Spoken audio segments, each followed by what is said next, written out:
Prodeus is a first-person shooter with a focus on fast-paced combat, a pseudo-retro aesthetic, and lots of gory explosions.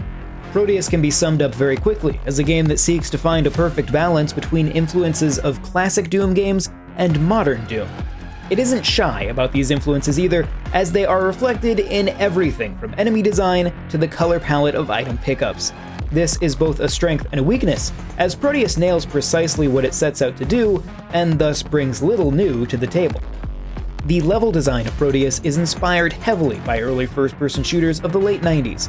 Levels are somewhat non-linear, requiring the player to explore to find keys and switches, then return to access previously locked-off areas. Level design feels very accurate to its inspiration and plays very well. Each level contains plenty of secrets off the beaten path, and a surprising amount of visual variety despite a limited selection of assets.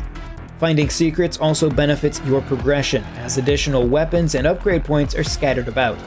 Levels can be replayed from an almost Super Mario World-esque overworld map, encouraging replays to find everything. While I generally try to avoid making my reviews too much about comparing one game to another, Prodeus's greatest weakness is how subservient it is to the Doom franchise. Everything from weapons to enemy types is almost identical. The infected gun-wielding marine, the fireball-hurling imp, the large charging demons, the floating cacodemons, they're all here. And they're essentially all that is here. Rarely will you see anything that doesn't have a direct counterpart in the Doom franchise. But here's the thing, it also plays very well. Yes, it is an unapologetic Doom clone, but it's a very good unapologetic Doom clone. The technical side of things is where most of Prodeus's originality comes through. Modern rendering techniques and materials are combined excellently with low-fidelity models and texture work to create something that looks perfectly retro and perfectly modern all at the same time. Enemies use real-time 3D models to generate lighting-accurate 2D sprites, all in real time. It looks absolutely incredible. The Switch, on the whole, delivers a playable level of performance. Resolution obviously isn't an issue, as the game renders at an intentionally low resolution by design, but frame rate can struggle at times. I didn't find it debilitating, but it was certainly noticeable.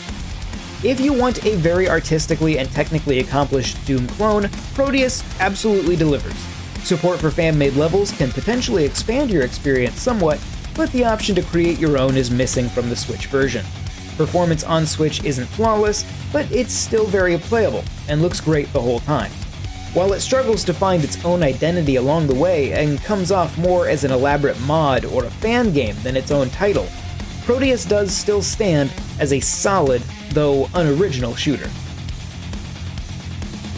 This video is made possible by our generous supporters on Patreon. Did you know that Nintendo World Report is funded directly by fans like you?